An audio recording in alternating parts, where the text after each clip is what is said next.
kekacauan motorik yang saudara terangkan, yang saudara sampaikan, itu misalkan dalam durasi tertentu ini kejang, lalu tidak, berapa waktu lagi kejang, itu apakah bagian dari kekacauan motorik juga? Benar yang mulia. Dan itu dialami oleh anak ini? Benar yang mulia. Sampai anak ini dipindah, dirujuk di rumah sakit lain. Seperti Benar. itu ya, Iya. kondisinya. Iya. Silakan ya untuk tim penasihat hukum terdakwa Mario. Terima kasih yang mulia. Saudara ahli, tadi saudara menyatakan saat anak David dirawat pertama kali di rumah sakit, yang merawat saudara dokter Aisyah. Benar, Pak. Itu dirawat di sana, tadi saudara menyatakan 3 hari ya? Benar, Pak. Saya pengen tahu, itu ini kan saudara kan dokter umum ya? Benar, Pak. Dokter umum. Bisa saudara jelaskan tindakan medis yang dapat dilakukan dokter umum itu apa aja? Tindakan dokter umum yang pertama pemeriksaan awal kondisi korban, kemudian rencana pemeriksaan lanjutan, memberikan terapi awal saat pasien datang. Baik, pemeriksaan awal. Pada saat pemeriksaan awal, saudara tadi menyatakan bahwa si korban ini, anak David ini masih bisa mendengar dan bisa bergerak dan responnya masih ada. Ya, benar. Jadi yang saya tuangkan dalam BAP, kondisi... Enggak, bukan di BAP, yang saudara rasakan saksikan pada saat itu. Dapat saya jelaskan, kondisi pasien tidak sadar. Kondisi pasien tidak sadar, dengan kita sebagai dokter menilai kesadaran pasien ini, nama klinisnya itu GCS tadi. Yang pertama itu, kalau kita orang umum, buka mata, refleks normal. Kondisi korban, saya panggil baru membuka mata. Selanjutnya, saya nilai untuk bicara, hanya keluar kata-kata, tapi tidak jelas. Tidak dalam bentuk kalimat. Kemudian dalam bentuk gerakan, saya suruh untuk gerakan normal, tidak bisa. Saya kasih rangsangan nyeri, baru refleks gerak. Jadi GCS-nya 10. Baik. Apakah tadi saudara saksi menjelaskan bahwa ketika si korban ini masih bisa membuka mata dan bahkan ketika dipanggil masih bisa nyaut walaupun tidak jelas. Apakah itu dikatakan tidak sadar? Keadaan tidak sadar. Saya di sini menilai kondisi pasien tidak sadar atau kita sebut penurunan kesadaran dalam exam medis. Penurunan kesadaran. Benar. Tapi itu keadaan sadar atau penurunan kesadaran? Itu tolong diperjelas. Kalau dalam bahasa awamnya tidak sadar. Tidak sadar. Oh, baik. Saudara, selama anak David ini 3 hari diperiksa di rumah sakit, yang memeriksa saudara selama 3 hari itu? Tidak, Pak. Saya di awal kedatangan di IGD, saya yang periksa. Apakah dokter-dokter yang bergantian itu melakukan perkembangan terhadap kesehatan atau mengamati perkembangan dari kesadaran siapa ini, si anak korban David ini selama 3 hari itu? Iya, benar, Pak. Jadi di rumah sakit kita ada 24 jam dengan 3 shift. Dan pasien ini masuk ke ruang ICU. Tetap dipantau 24 jam dengan dokter penanggung jawab, kita sebut dokter spesialis neurologi. Selama 3 hari di rumah sakit, pengamatan kesadarannya, tingkat kesadaran atau tingkat kesehatan dari saudara David ini seperti apa? Bisa dijelaskan? Saya tidak tahu, Pak, karena saya hanya di awal saja untuk Tidak tahu. Nah, dokter spesialis, dokter umum juga bagian dari tugasnya itu kan mengadakan rujukan. Ketika saudara si korban David ini dirujuk, apa yang disampaikan oleh dokter umum atau dokter yang merawat di rumah sakit, saudara? Izin, Pak, saya tidak tahu karena yang melakukan adalah dokter spesialis. Tidak tahu ya. Cukup yang mulia. Terima kasih majelis. Saksi, saya ingin bertanya, tadi dari hasil pemeriksaan laboratorium, kemudian ronsen atau CT scan, dan tindakan MRI, ada dari hasil darah, itu disebut infeksi bakteri. Ya, tadi disebutkan infeksi bakteri itu bisa karena luka terbuka, ataupun yang sebabkan yang lain. Kira-kira menurut diagnosa dokter saat itu, apa yang menjadi penyebab yang lain tadi itu? Dapat saya jelaskan, kami sebagai dokter awal penanganan, Ya, kita menegakkan diagnosa dari pemeriksaan penunjang infeksi bakteri. ya, Untuk penyebabnya itu bukan kapasitas saya, karena butuh pemantauan lebih di perawatan yang berhak menjawab dokter spesialis. jadi infeksi bakteri itu hanya pendapat dokter sebagai dokter IGD saat itu ya? Benar. Baik. Kemudian saksi mengatakan tadi ada penebalan sinusitis. Ahli ya, ahli.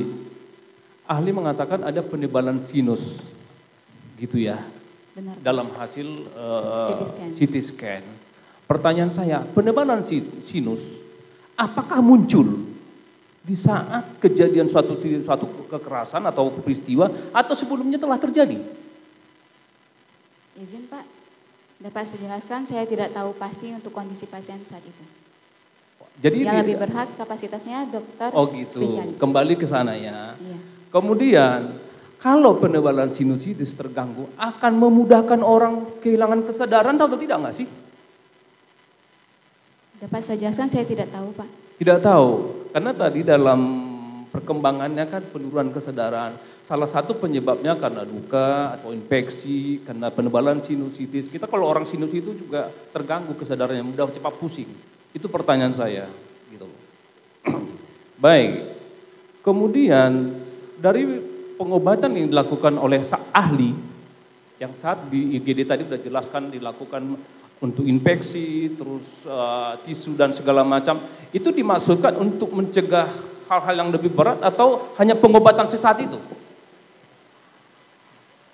Mohon maaf, pertanyaan. Kan dilakukan pengobatan nih, Pengobatan. untuk infeksinya dan segala macam tindakan-tindakan medis awal. Ya toh, apakah tindakan itu dimaksudkan hanya pengobatan saat itu ataupun mencegah hal-hal yang buruk di belakangnya? Untuk saat itu. Untuk saat kondisi itu. saat itu. Oke. Kalau dari keterangan ahli, menurut diagnosa ahli, apakah kejadian itu karena apa gitu loh?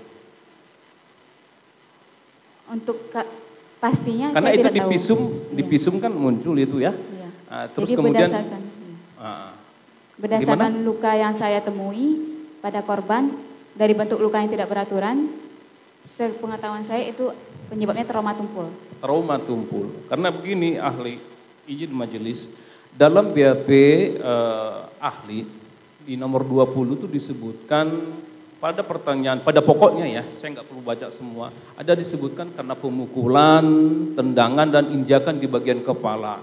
Kemudian dijawab oleh ahli, mengatakan tidak tahu karena itu, ya kan?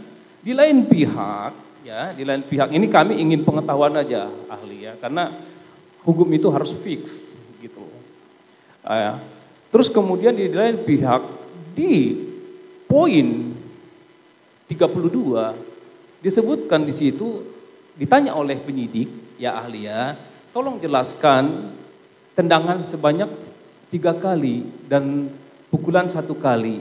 Artinya di situ apakah ahli sudah mendiagnosa atau menyebutkan bahwa penganiayaan itu akibat pemukulan atau karena BAP ini atau kurang disimak atau gimana ahli?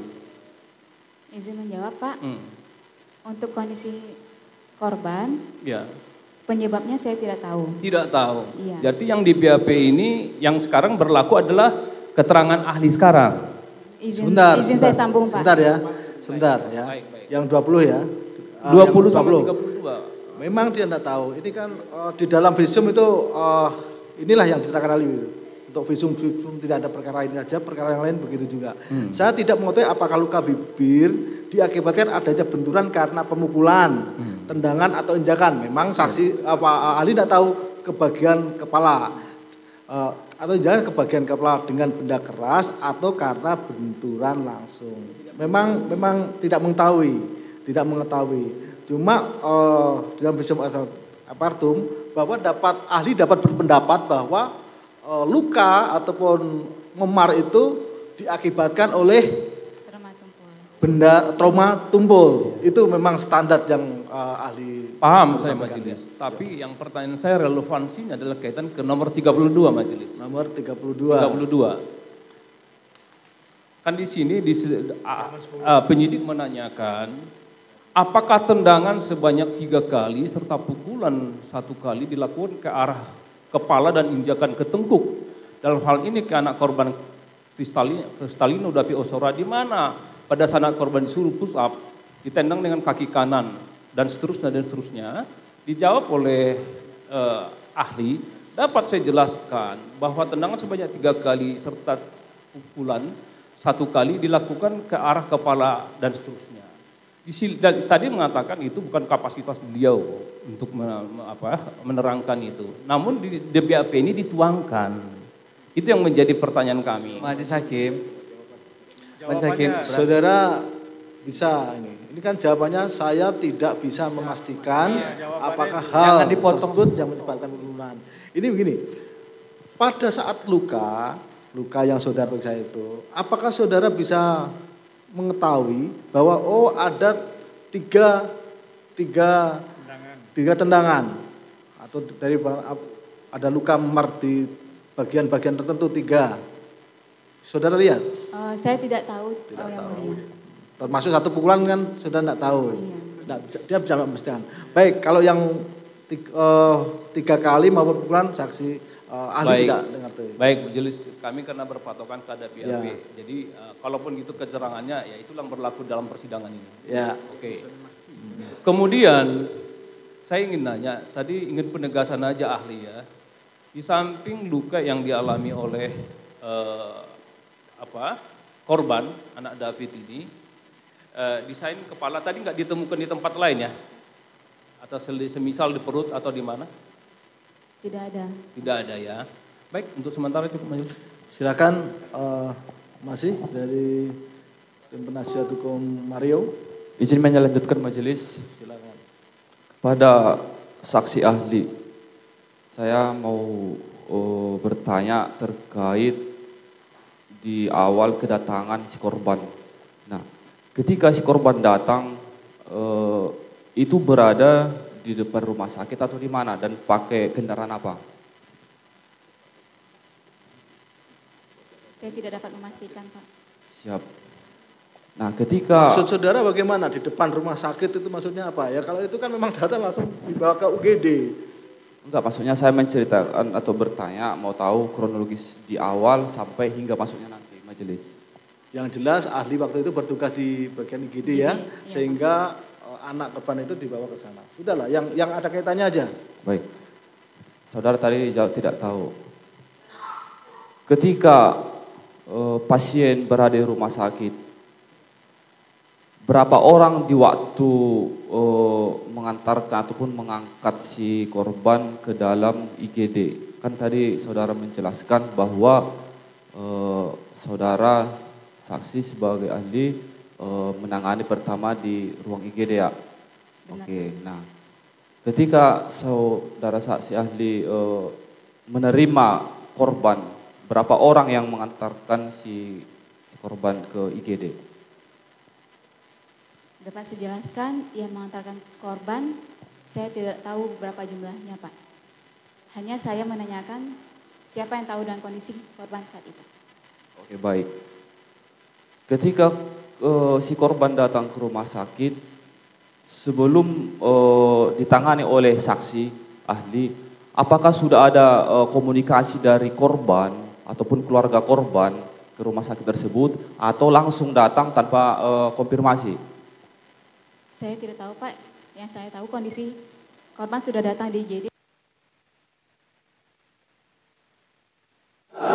Ya, artinya ini kapasitas rumah sakit itu layak kepada kronologis majelis, bukan terkait artinya gini, kapasitas rumah sakit itu layak nggak kepada korban begitu Majelis tentang di IGD siapa yang menerima bukan. Artinya ketika kapasitas korban sudah luka berat ataupun pengen berat, apakah rumah sakit itu layak untuk dirujuk ke sana diobati atau bagaimana? Itu yang mau saya bicarakan majelis. Kemudian saksi ahli. Sebentar ya.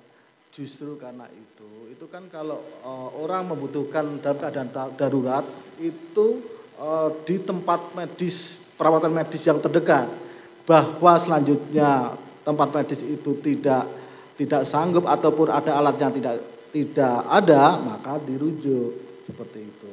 Oke baik, berarti dapat kita simpulkan berarti karena terdekat Bu ya, bukan karena kemampuan ataupun potensi rumah sakit dibawa ke sana begitu ya. Oke. Kemudian saksi ahli, ketika saksi ahli menerima si korban, berapa orang dari keluarga korban yang bisa masuk, apakah bisa masuk ke IGD atau tidak atau bagaimana?